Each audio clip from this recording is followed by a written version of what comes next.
Gênesis capítulo 2, versículo 2 e 3 nos disse assim: E havendo Deus terminado no dia 7º a sua obra que fizera, descansou nesse dia de toda a sua obra que tinha feito.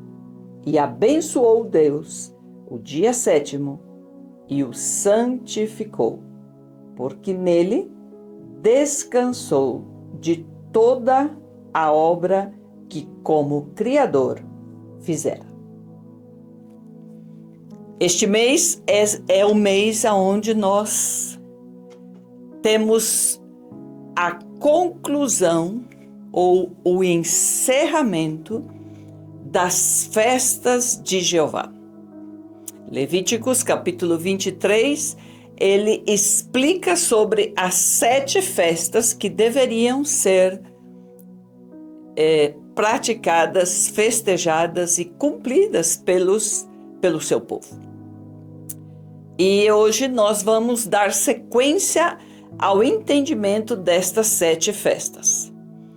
E nós queremos fazer aqui uma observação para que pudéssemos compreender o significado e o valor de entendermos o porquê devemos, como cristãos, como novas criaturas, como nascidos de novo em Cristo, como aquele que já aceitamos e cremos em Jesus como Messias, a importância que existe de entendermos o significado profético e o cumprimento de cada uma destas festas através da pessoa de Jesus Cristo.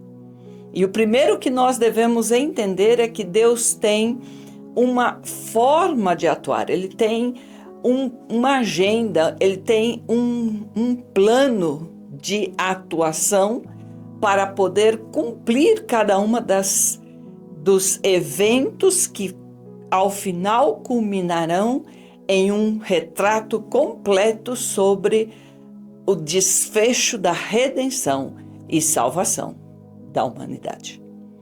Nós entendemos em todo o trajeto da leitura da palavra que existe um modus operandi de Deus. E a forma como Deus decidiu que Ele trabalharia os ciclos e faria com que dentro destes ciclos e dentro destes tempos determinados por Ele, a obra para que Ele pudesse levar novamente a humanidade a estar com Ele e poder estar redimida, é um ciclo de 7. O número 7 é um número que tem um significado de completude. É como fosse um número completo, quando você termina uma obra. E a primeira vez que é relacionado isto é neste texto que acabamos de ler, de Gênesis capítulo 2, versículo 2 e 3, quando ele diz que ele havia completado a obra da criação. Eram 6 dias que ele vinha criando e fazendo a obra da criação, e no 7º dia ele descansa e santifica este dia. Então, nós temos aí o que chamamos da semana de dias. São 7 dias, sendo deles 6 dias de trabalho e 1 dia para o descanso.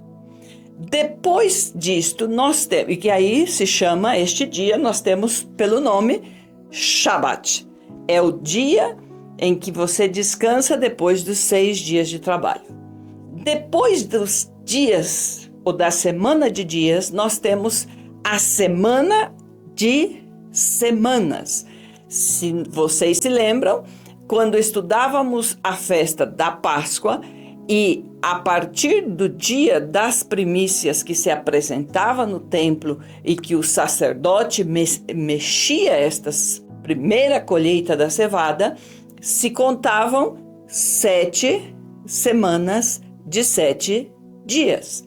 Então nós tínhamos 7 semanas de 7 dias, que são as semanas como dizíamos, de semana. Então agora nós estávamos com 7 semanas. No final, que são 7 por 7, nós teríamos 49 dias. O dia seguinte foi o dia do Pentecostes. 50 significa penta, de Pentecostes, 50. É a semana de semanas. Novamente o período de 6 e o 7º como um descanso. E este dia era um dia de celebrar e era um dia onde havia este descanso, de estarem 7 semanas aguardando para chegar então aí e poderem começar. Aí estava a colheita do trigo.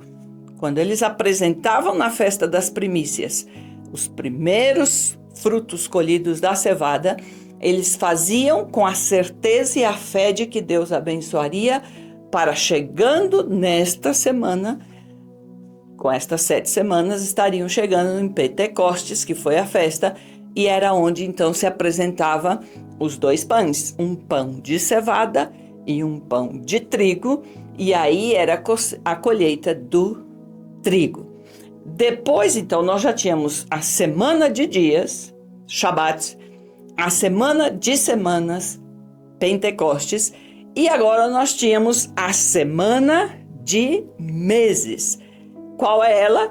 Se chama a festa de tabernáculos. Ela é celebrada no 7º mês. E aí está novamente o número 7. Este mês é o mês 7º, que no nosso caso, neste ano, 2024, estamos dentro do mês de outubro. Mas nos meses do calendário hebraico é o 7º mês. E este é o mês, então, aonde cumprem a semana de meses. São 7 meses que foram este período aonde se celebrou estas 7 festas. As 3 primeiras festas de primícias, a festa de tabernáculo, ou de primavera, perdão, as 3 primeiras festas são as festas de primavera. Aí está a festa do verão, que é Pentecostes, e agora que nós vamos conversar neste mês é sobre a festa, ou as festas de outubro. E este tempo onde estão estas festas são 7 meses. E aí nós temos de novo, se repete o ciclo que Deus utiliza para fazer entender e para a forma como ele se move. Agora eram semana de meses, são 7 semanas. Daí nós temos a semana de anos, e aí nós temos o ano Shemitah, que é outra lei que é estabelecida que cada 7 anos, eles, no 7º ano, eles trabalham 6 anos e no 7º ano é o ano em que descansam a terra. Se chama o ano Shemitah. Então, nós temos aqui a semana de anos. Depois, nós temos a semana de... Quando nós passamos a ter, então, a semana dos anos de Shemitah, que são 6 anos se cultivam a terra, e depois nós temos a semana quando nós temos o jubileu, são 7 vezes o Shemitah. E aí, então, nós encontramos o jubileu, que também a partir de 49 anos, agora viria 50º ano, que seria o ano do jubileu. Este também deveria ser um ano de descanso. E finalmente nós chegamos na semana dos milênios. E aí nós encontramos que 6.000 anos seria o tempo em que a terra estaria arrendada a nós que estamos aqui com o direito, assim como ele colocou em Gênesis, desde Gênesis, que a terra estaria sendo administrada, teria como poder sobre a terra e tudo que está criado sobre a terra, o homem, para que este homem tivesse então o poder para poder cultivar, para poder cuidar os animais e teria autoridade sobre tudo que foi criado. Mas existe um período, e isto é o que nós queremos que nós entendamos neste tempo. Deus não deixou a terra para que o homem tivesse autoridade sobre ela por tempo indeterminado. É algo que está estabelecido na palavra. E o milênio, que é 1000 anos, aonde Jesus volta com a sua esposa, já com a sua noiva, já feita esposa, a sua igreja, ele reina por 1000 anos. Então existem 6.000 anos. Existe uma parábola em que Jesus explica sobre o lavrador, sobre o dono da terra que entrega a terra para que fosse cultivada e que estas pessoas que arrendaram esta terra, que o dono deu em arrendamento, este arrendamento é 6.000 anos. Deus entrega para a humanidade a terra para que sejam os que tenham o poder, a autoridade para dominar os animais, para cultivá-la, para utilizar e fazer com ela, administrá-la. Claro que sabemos que o homem, infelizmente, mal administrou este bem, ou a propriedade que Deus entregou para que ele administrara, mas está, todavia, debaixo deste contrato de arrendamento. O homem segue sendo encarregado de administrar a terra e tem autoridade sobre tudo que está na terra, porque ainda não se cumpriram os 6.000 anos.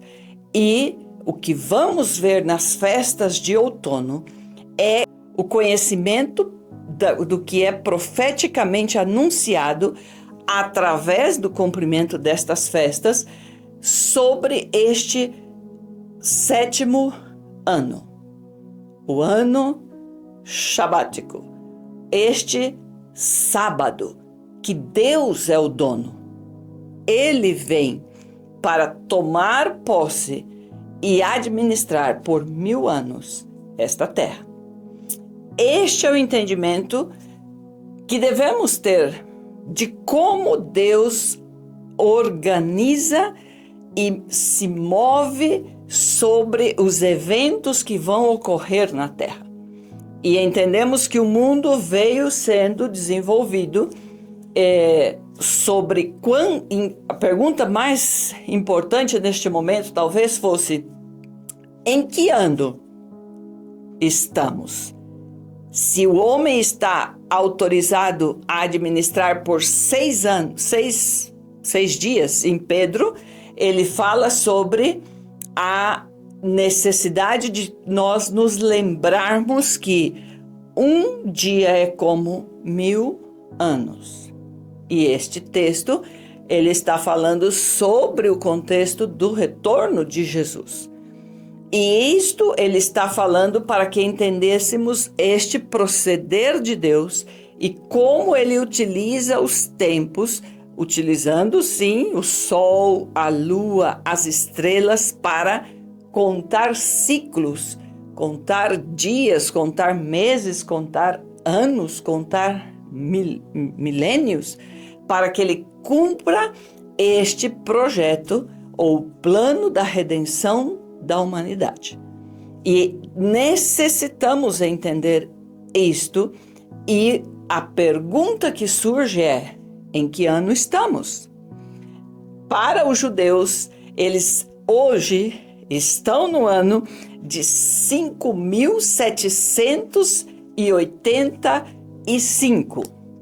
Então, existe uma defasagem com relação ao ano. No período dos reis, houve aí uma dificuldade aonde não se pode fazer uma precisão sobre quantidade de anos.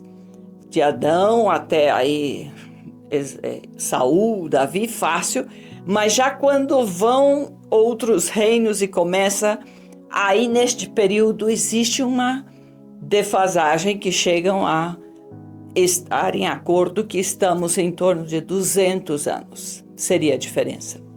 Se nós agregássemos aos 5.785, 200 anos, nós já teríamos 5.985 anos. Um entendimento que sim, nós sabemos, é que o mesmo Jesus disse que o dia e a hora do retorno dele para buscar a sua noiva, somente o Pai saberia, nem os anjos, ninguém saberia isto.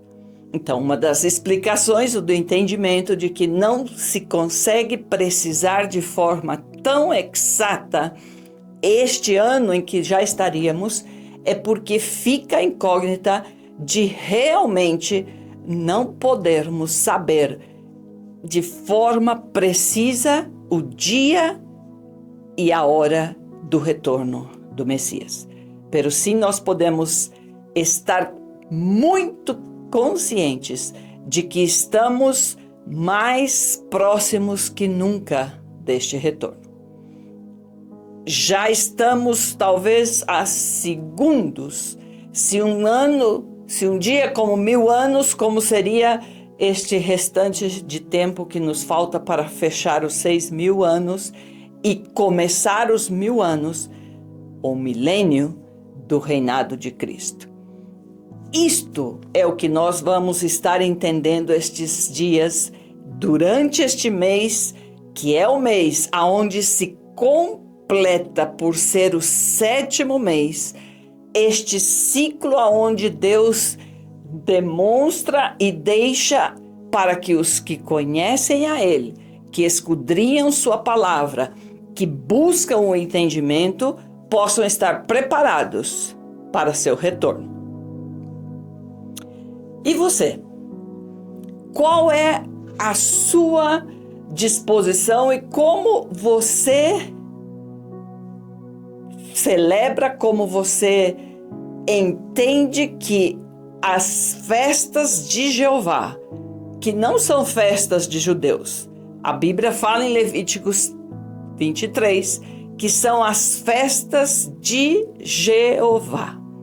Estas festas, mais que simplesmente serem uma tradição ou serem rituais, elas têm um propósito de cumprir estes ciclos que Deus disse que faria dentro deles, o cumprimento da agenda dele para encontrar-se com o seu povo. Que você possa, durante este mês, com estes estudos que vamos estar avançando, encontrar estas respostas para saber como estar preparado para o retorno do seu Messias, do seu amado, do seu noivo, porque ele vem e está próximo. Que Deus te abençoe. Em nome de Jesus, nome que é sobre todo nome. Amém.